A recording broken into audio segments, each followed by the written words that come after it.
नमस्कार दोस्तों, मैं राजीव तिवारी कैमरामैन सतीश पांडे के साथ आप देख रहे हैं नई सोच नई ऊर्जा।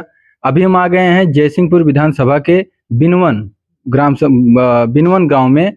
और हमारे साथ एक पंडित जी जुड़ चुके हैं और हम इन्हीं से आज धर्म और आस्था के बारे में बात करेंगे और जानेंगे कि एक जो हिंदू धर्म होता है उस रास्ते पे हमें कैसे चलना चाहिए। और पंडित जी से हम सारी जानकारी लेके आप तक जरूर पहुंचाएंगे। आप हमारे साथ बने रहिए। और पंडित जी, सबसे पहले आप अपने बारे में और अपना नाम बताइए। हमारा नाम विनय कृष्ण ओझा और यहाँ हम बिंदवन ग्राम में रहते हैं। आजकल तो जब से शिक्षा का मतलब वो समाप्त हुआ, पढ़ाई समाप्त हुई, तब से हम गांव में ही रह रहे हैं और यहीं गांव से ही जहाँ कार्यक्रम बनता है, जो सेवा बनती है समाज में, वो करते रहते हैं। तो आप ये इस लाइन में, मतलब ये पंडित जी वाली लाइन में जो भी पूजा पाठ होता है, आपका स्टार्टिंग सबसे पहले आप कब से स्टार्ट किए ये सब करना? ये लगभग 2000 से, तो 25 वर्ष हो रहा है हमको इस क्षेत्र में। तो आपके जो पूर्वज रहे होंगे या आपके जो पिताजी रहे होंगे वो भी इसी लाइन में थे? पिताजी थोड़ा सा पढ़े लिखे नहीं थे उतना ज़्यादा, लेकिन एक ये सामाजिक क्षेत्र और गुरु परंपरा का क्षेत्र जो पारंपरिक तरीके से समाज में चलता है, उसको पिताजी ने बहुत अच्छे से सँभाल के रखा है और बहुत कुछ प्रेरणा दिया। बिना पढ़े लिखे भी पिताजी का जो संस्कार था, जो ज्ञान था और जो उनका विचार था, वो बहुत उच्च कोटि का था। तो आप हमें ये बताइए पंडित जी कि आप इस लाइन में कैसे आए? आपके मन में ऐसा कब आया कि हमें पंडिताई करनी चाहिए या अपने ही धर्म पे चलना चाहिए? पंडिताई करने की बात, जो कुछ चीज़ें तो हमारी परंपरा में थी और उसको हम शुरू से ही, पहले तो वही था कि स्वान्ता सुखाय तुलसी रघुनाथ गाथा। हम अपने लिए ही पूजा पाठ, अपनी संध्या गायत्री जो कुछ भी किया करते थे, तो वो हम अपने लिए किया करते थे। बाद में कुछ जैसे अब उस परंपरा में है, तो कुछ शिष्य आए और उन्होंने देखा, तो छोटे-मोटे कार्यक्रम के लिए फिर वो ज़बरदस्ती आग्रह करने लगे, नहीं गुरुजी ये हमारे यहाँ एक दिन आइए, या ऐसे। फिर ऐसे करके धीरे-धीरे हम इस परंपरा में आ गए। तो आप इसकी कहीं से शिक्षा लिए हैं या ऐसे ही जो अ, खुद से ही पढ़ के आप इस लाइन में आ गए? हाँ, शिक्षा तो हमने बीएन से ग्रेजुएशन किया है और उसके बाद फिर त्रिदंड संस्कृत महाविद्यालय, वहाँ से हमको शिक्षा प्राप्त हुई है। तो अभी आप जो व्यास गद्दी होती है, आप उस पे भी बैठ के भागवत वगैरह भी करते हैं? हाँ, भागवत कथा करते हैं और इस समय इस देश के 5-6 प्रांतों में, जैसे और 2-3 बड़े शहरों में, जैसे दिल्ली हुआ, लखनऊ हुआ, तो यहाँ हमारी राम कथा, भागवत कथा ये हो चुकी है और बिहार में, छत्तीसगढ़ में ना, तो इन सब प्रांतों में भी हमारी कथाएँ हो चुकी हैं।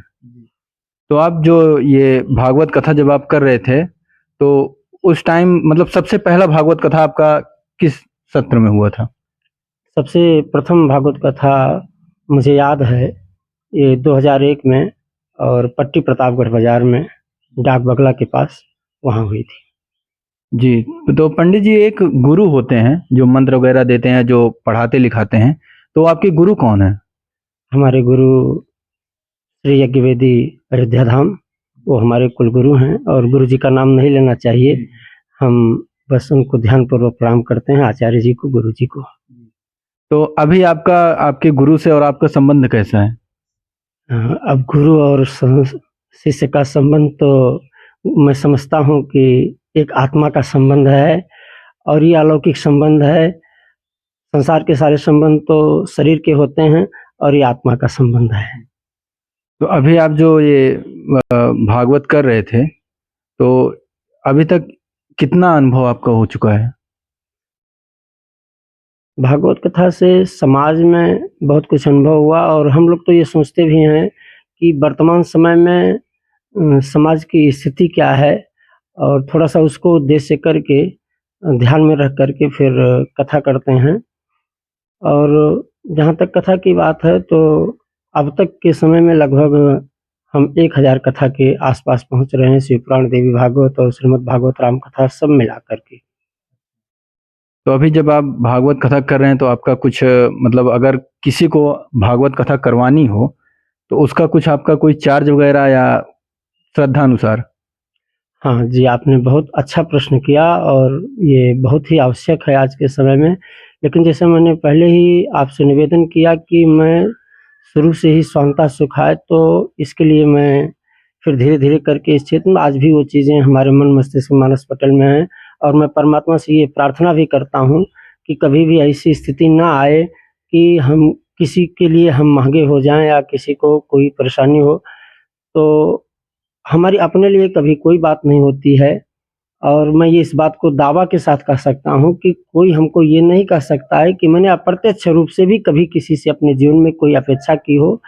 समय परिवर्तित हो गया, अब संगीत और वो सब चीज़ें तो प्रोफ़ेशनल होती हैं और सबको चाहिए होता है, लेकिन उसमें भी पूरी ईमानदारी से सीधे-सीधे जो भी यजमान चाहते हैं, इच्छा करते हैं, तो उनसे बात करके और अगर कहीं कोई ऐसी परिस्थिति कोई हमको चाह रहा है, हमसे कथा चाह रहा है और वो कहीं से भी कमज़ोर पड़ रहा है, तो हम ये चाहते हैं कि परमात्मा ऐसी कृपा करिए कि हम इनका सहयोग कर सकें। कोई कार्यक्रम कर रहा है, तो हम उसका सहयोग करने के लिए हैं। हम इस भावना से कथा करते हैं।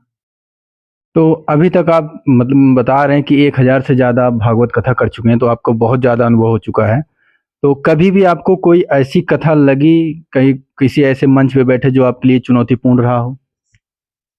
हाँ, ऐसे बहुत से मंच आए और मैं तो ये समझता हूँ कि जितने भी हमारे श्रद्धालु, भगवत प्रेमी श्रोताजन होते हैं, वो सब ज्ञानी हैं और सब भगवत कृपा पात्र हैं। ये मान कर के मैं एक सत्संग के माध्यम से कथा करता हूँ और बहुत प्रकार से चुनौती रही लेकिन लोगों ने स्वीकार किया है और विद्वत समाज ने हमको सम्मान दिया। वो विद्वत समाज हमारे लिए वंदनीय है, आदरणीय है। मेरे जीवन में ऐसी कभी कोई परिस्थिति नहीं आई कि हमारे मंच में अ, हमारे म सनातन का मंच संवाद का मंच होता है, वहाँ विवाद तो हो ही नहीं सकता। जी। तो अभी जो बहुत सारे जो भी सरकारी में या जो भी प्रेजेंट में जो सरकार है और विरोधी में जो हैं, वो लोग बोल रहे हैं कि धर्म मतलब आप हमें ये बताइए धर्म बड़ा होता है या कर्म बड़ा होता है? देखिए, धर्म और कर्म, ये वास्तव में दोनों अलग-अलग पहलू हैं और दोनों ही एक-दूसरे के पूरक हैं, ना? कर्म के अभाव में फिर धर्म का कहीं कोई अस्तित्व समझ में नहीं आता है। तो इसलिए दोनों एक-दूसरे के पूरक हैं और जहाँ तक ये है कि धर्म और कर्म, तो कर्म जो है प्रत्यक्ष है और कर्म से ही धर्म को प्रेरित किया जा सकता है और धर्म के लक्ष्य को पहुँचा जा सकता है। तो इसलिए कर्म जो है वो धर्म का मुख्य आधार है। तो एक सनातनी दिखाने के लिए या एक सनातनी बनने के लिए हमें क्या करना चाहिए जिससे लोगों को लगे कि नहीं ये भी सनातनी हिंदू हैं? देखिए, बहुत से लोग इस भावना में रहते हैं कि केवल संध्या कर लेना, केवल गायत्री कर लेना, केवल देवताओं की पूजा करना और तो यही धर्म है तो मुख्य धर्म इतने धर्मो धर्म विधुतमः भगवान राम के लिए कहा गया कि भगवान राम तो स्वयं धर्म की साक्षात प्रतिमूर्ति हैं और राम जी मर्यादा पुरुषोत्तम है, राम जी का आचरण तो वो धर्म हमेशा कर्म पर निर्भर करता है और धर्म ही अगर धर्म की बात करें तो सनातन ही धर्म है और धर्म हमेशा एक ही होता है। धर्म कह सकता हूँ क्योंकि धर्म एक ही होता है।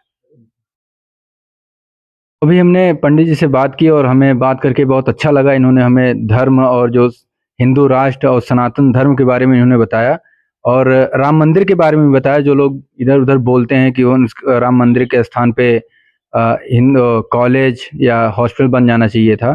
तो पंडित जी ने हमें बताया कि राम मंदिर जहाँ होना चाहिए वहाँ पे राम मंदिर है और जहाँ पे हॉस्पिटल या कॉलेज बनना चाहिए वहाँ पे कॉलेज बना है। तो हमें पंडित जी से मिलके बहुत अच्छा लगा और अगर किसी को आना है तो एड्रेस आप वीडियो में देख सकते हैं, तो आप पंडित जी से आके मिल सकते हैं और किसी को अगर भागवत करवानी भी हो, तो श्रद्धा अनुसार जिसका जैसा भी हो, आप पंडित जी से बात कर सकते हैं, मिल सकते हैं, आप करवा भी सकते हैं और पंडित जी से बात करके मुझे बहुत अच्छा लगा है और हम फिर से मिलने के लिए आएँगे। मैं राजीव तिवारी, कैमरामैन सतीश पांडे के साथ, आप देख रहे हैं नई सोच नई ऊर्जा। फिर मिलेंगे किसी अन्य शख्स के